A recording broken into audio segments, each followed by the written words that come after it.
Oops, I don't even know if I started early.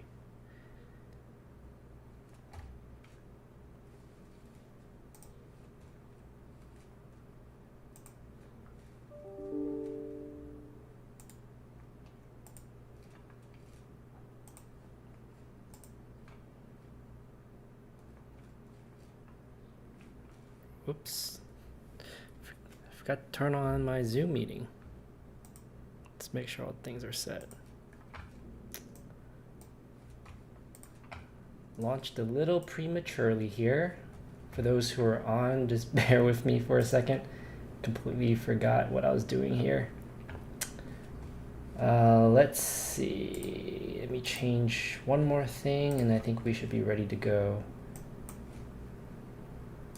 Launched a little. Okay, that is set. And the questions are set. Okay. All right. Welcome to the weekly live stream, everyone. Glad to have you all here. We'll have some folks usually trickle in a little later, but I'm trying to do a consistent schedule so folks know when I'm going to go live and stuff, so you can bring some questions and engage in some conversation. So for those who are new, this is a weekly live stream I'm trying to do every Wednesday at 8:30 for 30 minutes Eastern Central Time. As usual, the questions that I usually address come from a Google form that is linked in the description of all my videos. So if you want to submit questions, I really appreciate that. That's actually what I use to prioritize all the questions I get. So I answer those first. Feel free to submit through other social media platforms, but the Google Forms is my first priority. Or YouTube comments. I actually prefer YouTube comments, but either or works. Otherwise, feel free to continue sending it to other social media platforms. It just might take a little longer. All right. There is one question from the chat already. So for those who are in the chat, feel free to leave questions in the live chat as well. And I'll kind of toggle back and forth between the live chat and then the questions that I received. Today, I actually did not get any new questions on the forum, so I'm just going through some of my other social media platforms. And that platform today is Facebook. So these are some of the messages I got on Facebook. But let's actually address Mohammed's question first. Mohammed says, how soon till we hear back from Pharmacy Residency? I guess the question, Mohammed, there is, are you wanting to know when the program itself is going to let you know, or are you referring to Pharmacy Match Day? If it's the former, it's kind of program specific. Each program just kind of depends on their own schedule, how many interviews they've gotten, and things like that. That will dictate the timeline. So that one, I'm not sure. But, I mean, it's getting close to March, so hopefully soon. If it's the latter, you can find those timelines on the ASHP Match website. I don't know if that answered your question, but let me know if it didn't. Okay, so we're going to start off with some questions here. There's quite a few that I got from Facebook. The first one is, let's see. I'm not going to say any names just because I don't know if these should be public. But the question is, hi, Brian. I'm a pharmacist who has been practicing for nearly 31 years, and I'd really like to get into another field of pharmacy that will help people, but indirectly. I'm not very computer savvy, but would like to know where I should start. Do you have any suggestions for this old lady? I learn quickly and would like to learn something totally new. Any advice would help. Thank you in advance. I think that is awesome that you're willing to learn something new, especially having practiced for 31 years. In terms of where you should start, I think that's a difficult question at some point, because informatics, and I mention it all the time, is very broad of a field. So where you want to go and the advice I would give will depend on what your interests are. So I think maybe two very high-level tips I would recommend to anyone, including yourself, that's interested in, I'm assuming, informatics, is to, one, check out Tony Dow's Pharmacy ITME podcast. He interviews a lot of individuals in the pharmacy informatics profession, so you can kind of get an idea of what the field is like and where you may want to gravitate towards within informatics. That's the first thing. The second thing is, I'm part of the Pharmacy Informatics Academy, where we created a free course that kind of step-by-step walks you through some of the most common questions you may encounter about the pharmacy informatics profession. It's a very short, like 2-hour course. It's free. You can go to pharmacyinformaticsacademy.com and then register there for the course. And that would also give you a better idea of like where you might want to go, and then whether or not pharmacy informatics may even be of interest to you. So those are the 2 recommendations I would probably say. I'm glad I could answer your question, Mohammed. Feel free to drop more questions if you have any. The next question is from, I'll say name, Hasib. So Hasib says, my name is Hasib and I'm a 2nd-year pharmacy student. I saw your recent video on YouTube. I know you talked about taking free online courses on MOOCs, MOOCs. I don't know if everyone knows what MOOCs are, but MOOCs are massive open online courses. So free online courses on MOOC to make sure that informatics is the area we want to accomplish. I want to know what courses are good to take to have a better idea of pharmacy informatics and see if this is what I want to do in the future. Also, if you happen to know any good websites to take the courses. So I don't remember which video you're referring to, and I think that your question might be slightly out of context here. I don't believe there are any MOOCs that teach pharmacy informatics right now. Maybe I'm wrong, but I wasn't aware of any. So MOOCs are typically places that offer free online courses from renowned universities or just universities in general to make it easily accessible to individuals that might not have the funds to attend classes. But Coursera, edX, what are some other ones? I think LinkedIn Learning is another one. But like they're basically these platforms that offer excellent courses. You can learn anything like microeconomics to mathematics, statistics, biology, all these random courses. And I think what I was referring to here was it's very commonly associated that you have to be technically savvy to be in pharmacy informatics. Like you have to learn all these programming languages. And that's certainly not the case. Not to say that it would hurt, but I think what I was referring to, whatever video you were talking about, is that if you wanted to learn a technical skill, that you can go to a MOOC and learn for free to kind of get your feet wet to see if this is something that even interests you. But similar to the other question, there is a free online course that the Pharmacy Informatics Academy created, pharmacyinformatics.com. Go check that out. It would serve the same purpose in the case of helping you determine whether or not pharmacy informatics is even right for you. Because to be honest, it's not right for a lot of individuals. And a lot of my colleagues, when I was going through pharmacy school and residency, found informatics quite boring. So you definitely want to look into that first before diving into it. Before jumping to the next question, I'll jump to the live chat. So the live chat from, let's see here, Kinda Scared of MRSA. I like your name.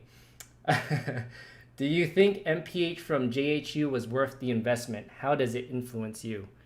That's a very good question. So the first one about was it worth the investment? So everyone that takes, let me take a step back. The tuition alone for JHU MPH is $80,000. Very substantial, right? Everyone that matriculates into the program after 2018 was automatically given a $20,000 Welch scholarship to celebrate their 100th year of being a public health school. So that knocked it down to $60,000. My employer also gives some tuition reimbursement to the equivalent of like $5,000 a year roughly. And so that knocked it down to maybe another $45,000. Is it worth the investment? I think it was. I think it depends on a lot of different factors. For me specifically, the Hopkins MPH program, and specifically Hopkins, was one of the best investments I have ever made in my life. Not only for the professional opportunities that I was provided, I was given a lot of those. Great, awesome. And I think most people would be interested in that. But from a personal self-development perspective, it changed everything. I had nothing but good things to say about the Hopkins MPH program. And to be honest, even if it wasn't JHU, if it was just the MPH program in general, it was very life-changing for me. So it was completely worth the investment. I'm not sure if others would say the same about MPH programs or Hopkins program, but for me, it was absolutely worth the investment. It changed my perspective in so many different ways. The way I approach life, the way I approach problems, and my appreciation for things in general. has grown astronomically just because of that program. So I guess that kind of answers your second part of the question, how to influence me. Influence me in so many different ways. Just looking at things maybe from a population perspective versus how healthcare providers are traditionally trained to look at, which is more from an individual perspective. So we think about the greater good rather than that one individual patient. So I thought it was life-changing. That's all I gotta say. Nothing but good things. If you're interested, highly recommend it. Mohammed says, also one more question. Being a graduate from pharmacy school in 2018, how likely I would match for pharmacy residency? So Mohammed, I think that there are actually statistics on that. Let me see if I can find it real quick. Let me share my screen and I can show you here. Let me see. Okay, I'm gonna share my screen real quick. Match statistics. So I don't believe they go by past 1 year.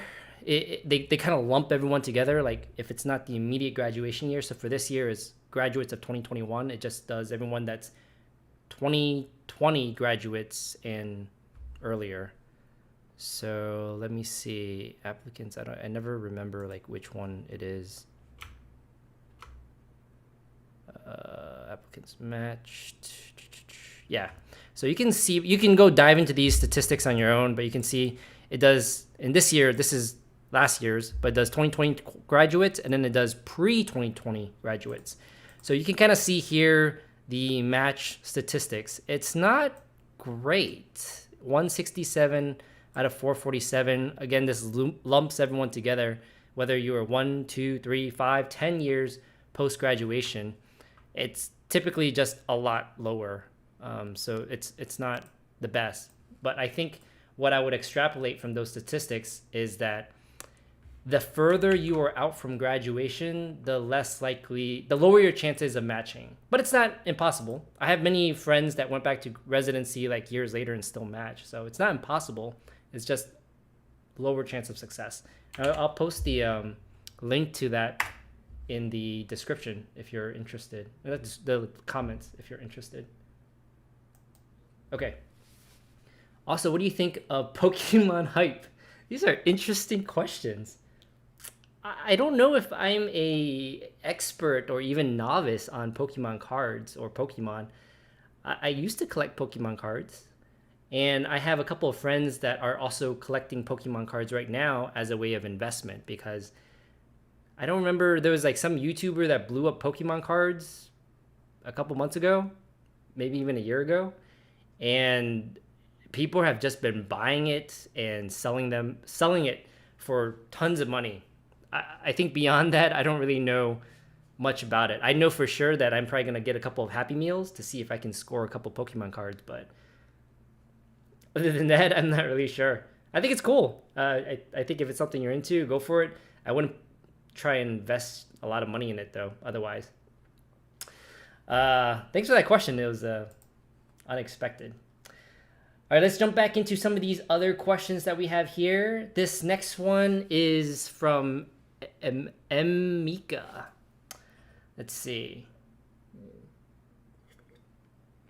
So Amika says, I just want to start and say I've watched and enjoyed many of your YouTube videos. Really happy to see someone producing the content you're providing. I mainly want to reach out to you for some advice. I'm sure you get these inquiries a lot, but I'm currently a retail pharmacist and really interested in informatics. I have no formal training in informatics or tech, but I'm naturally adept to fixing problems as it pertains to tech, if that counts for anything. In your opinion, what is the best pathway to transition from retail to pharmacy informatics? I think I get these type of questions a lot, and I think my answer doesn't change too much, and it's probably too vague for many people to like. I think no matter what industry you are, in this case, it's pharmacy informatics, you're trying to get into pharmacy informatics. The answer to this question, at least the one I will provide, will remain the same. So let's say you have a goal, a destination you want to reach. In this case, pharmacy informatics. The best pathway that you can choose to get there would depend on what that final destination is. The problem here with this question is that pharmacy informatics is extremely broad. If we want to be academic for a second and break pharmacy or informatics down into like bioinformatics categories, there's like clinical informatics, which is the broader umbrella of pharmacy informatics. Clinical informatics would include things like nursing informatics, physician informatics, pharmacy informatics. It's basically informatics that pertains to more of that provider-patient relationship. Then there's like population health informatics, which is not so much the individual patient care perspective, but things that are more broad, which is like taking care of all the patients in a specific hospital. Then there's like public health informatics, which given the pandemic right now, it's more like how do we create public health information systems and get data to exchange between all of these different entities. There's many different types of informatics, and within pharmacy informatics, you can even break that down further. So it's very hard to provide like a pathway from X to Z without really knowing what area you're really interested in. And perhaps in many cases, most people don't know what they're interested in. So what I usually recommend in those cases is find a resource that pertains to pharmacy informatics and just learn about it. Talk to people in pharmacy informatics, do what you're doing now, reach out to people who are in the field and just ask questions to get a better idea of what the field entails, because it's very different. And once you identify something that really resonates with you, an area that really sparks joy, then work backwards on how does one get to that position. So I think that is the big picture answer to your question. The second thing I'll say is some of the other things I've already mentioned to the other questions is resources that will help give you a better idea of what pharmacy informatics is. The first thing goes back to Tony Dow's podcast on pharmacy informatics, Pharmacy IT and Me. It honestly, I still believe is the most robust resource as of right now on pharmacy informatics. There's just so many individuals on there that talk about pharmacy informatics. You get a huge breadth of what the field entails. So that's one, and it's free. The second thing is the Pharmacy Informatics Academy course, where it's a 2-hour course that kind of walks you through a crash course on pharmacy informatics. Go to pharmacyinformaticsacademy.com. Actually, I'll just type the website here for those who are interested. Let's see. I'm going to type it down in the chat. Anyone that's interested, go check out the website. You can register for free, 2-hour free course, teach you about informatics, and you can get a better idea of like what area you want to get into. And once you figure that out, that will help dictate the path. But otherwise, the paths everyone takes are different. And this sounds a little like cliche, but whatever path you end up taking is going to be the best path. So you got it. Let's see. What is John Lee says? Oh, Dr. Fung, the sexy PharmD. I like that. Appreciate it, John. Welcome to the live chat. Oh, by the way, we have 8 people in the chat. If you guys have not liked the video already, definitely give the video a like. I would really appreciate that. The algorithm really likes when people like the video. So if you're in the live stream, definitely give the video a like. All right, I'm going to take another question from the live chat, and I'll go back to the Facebook questions. So Mohammed says, I was introduced to the pharmacist manager at a particular hospital I'm interested in. Since I've been in touch with the pharmacist manager past year, would that help my chances for residency? I guess the answer I would say, the answer to most things is it depends.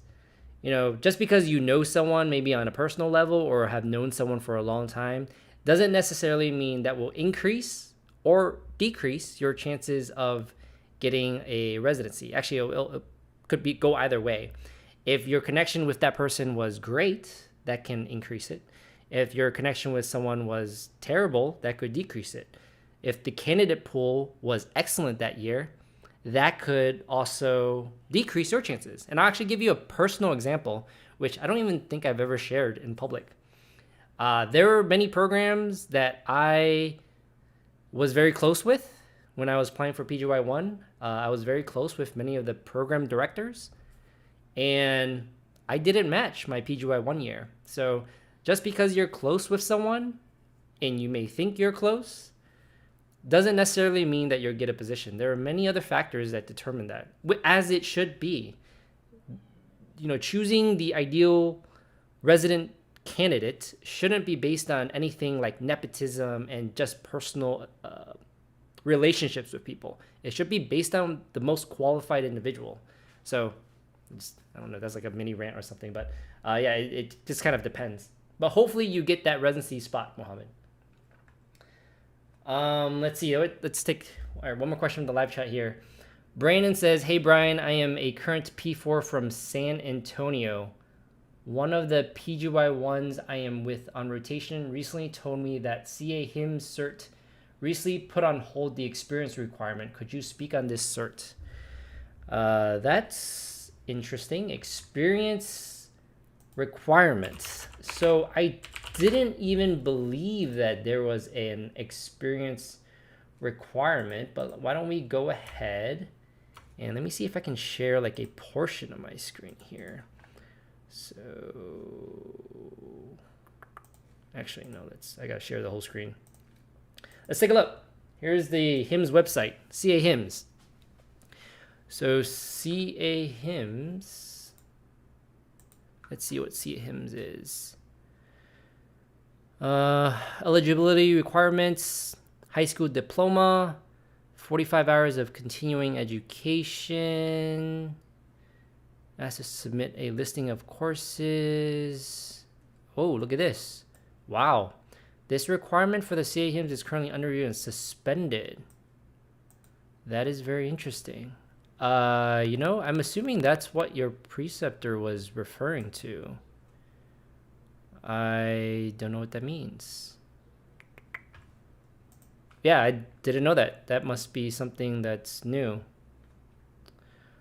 I would probably reach out to HIMSS directly and ask what's up in that case. I don't even know what they're trying to do there. And I believe anecdotally that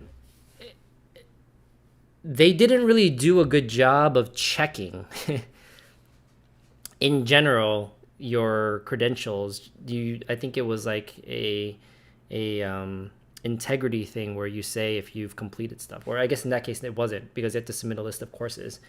I don't know. You can ask them. I'd probably just reach out to the source of truth and ask them like, hey, does this mean I can qualify for it? I don't know. I don't know what they're trying to do, if they're waiving it for whatever purpose. So I don't have more information there. I really highly suggest reaching out to them directly to see. Let's see. Mohammed says, thank you. KSS says, hello, Dr. Funk. Please call me Brian, by the way. I will be having a residency interview at a program that you did residency. Oh, cool. Very cool. Say hi to everyone for me. Please wish me luck, and thank you always for sharing so many helpful information. Yeah, best of luck. I wish you the best, and say hi to everyone for me again. Glad you found information. My video is helpful. Jung says, Dr. Fung, you call me Brian. I've heard you're a career coach at my school. I didn't see you on the list to choose from. I'm so sad. Yes, I am a career coach. I have maxed out my students. So I try not to, I just can't take over a certain number of students. Plus, if I take more than that many students, the quality goes down. So I want to give the students I'm assigned the most attention possible. So I try not to take on too many students at once. But there's lots of great career coaches out there. You're probably better off with someone else because you watch a lot of my videos. So you probably get that same information. Okay. I have 5 more minutes left, so I'm going to go through another one of these questions. Again, if those in the live chat, if you haven't given the video a like, give the video a like. If you have questions, feel free to leave it in the live chat. If you have questions that I didn't answer this time, but you want me to address in the future, definitely use the Google form in the description to submit questions for future live streams. Okay, let's see. Let us move on to another question. This one is from Rohan. Rohan says, "Hey Brian, my name is Rohan and I'm a current P1 student at a 0 to 6 program here at Rutgers Pharmacy, and I'm honestly at a crossroads in my career. I'm a big fan and have been subscribed to your channel since my PP2 year. So I know the pharmacy job market is not where it once was. And although the profession is expanding, I don't think this expansion will help offset the loss of retail jobs in the future. So I'm debating whether to transfer into a completely different course load, computer science. I'm also interested in pursuing medicine as well, but I'm writing to you hoping that maybe we could have like a 10-minute conversation about your thoughts because I really respect your opinion on these issues. Thanks so much for your time." I can certainly reach out to you and chat further about that. I think for the time being, I'd probably say similar to some of the other comments I made to others who've asked questions. What area you decide to choose, I can't necessarily say whether or not it's good. I personally think that any career that you choose should always be based on what you personally enjoy and what you find joy in. So if computer science sparks joy for you, then I would say go for it. I took a lot of computer programming courses when I was in high school, and I loved it, but then I realized that, it would stress me out a lot because it was very frustrating when you get stuck on certain lines of code, and I couldn't see myself doing that all the time. So I think it really depends on what you enjoy. Now, you talking about switching to something else, I think there's a ROI in that. It seems as though as you're earlier in your pharmacy journey, doesn't even seem like you're in pharmacy school yet, since you say you're PP2, which I'm assuming is pre-pharmacy. If that's the case, I did a video on the ROI of the pharmacy job market and entering pharmacy school. I think in the short term, the ROI seems to favor not entering pharmacy school if you haven't already. One exception to that was, again, similar to what I just said, if you really find joy in the pharmacy profession, then I believe that go for it. I don't think that's what most people would say. I think most people say stay away from pharmacy at all costs. So I'll leave that up to you. I'm sure you'll make the right decision. Bill says, "I had HIMSS certification, PharmD BS is in computer science and business and never could break into informatics. 5 years as system analyst in hospital and went back to get PharmD and now stuck in retail." Damn. BS in computer science and business, never could break into informatics. Yeah. How long have you been trying, Bill? That sounds kind of rough. I would have thought that, most people who have a technical background and have a clinical background like a PharmD would be relatively competitive for informatics type positions. I think other factors come into play. It depends on what positions you applied for too. But I'm curious to know what kind of positions were you applying for, and how long have you been trying, and what are some of your informatics experiences, if you will. Getting into any job, I think there are so many confounding factors or variables in general that can dictate whether or not you get an interview or get hired into a position. Informatics positions are competitive, really competitive. If anything, more competitive now than they were a decade ago. When I was applying, way easier. If you could breathe, they would accept you. So it's the landscape for pharmacy informatics has changed quite a bit. in the last few years. Gotta have a residency. I think that two things. I don't think a residency is necessary, but I think having a pharmacy residency is way more competitive than not having one at all. At the same time, some of the pharmacy informatics residents or graduates are now coming out. I think last year there was a couple that said they couldn't even get any job. And this is despite having a 2-year pharmacy informatics residency. So that just speaks to the competition out there for pharmacy informatics jobs. Meditech. And for Meditech, yeah, it's, you know what? This is one of the biases and one of my frustrations.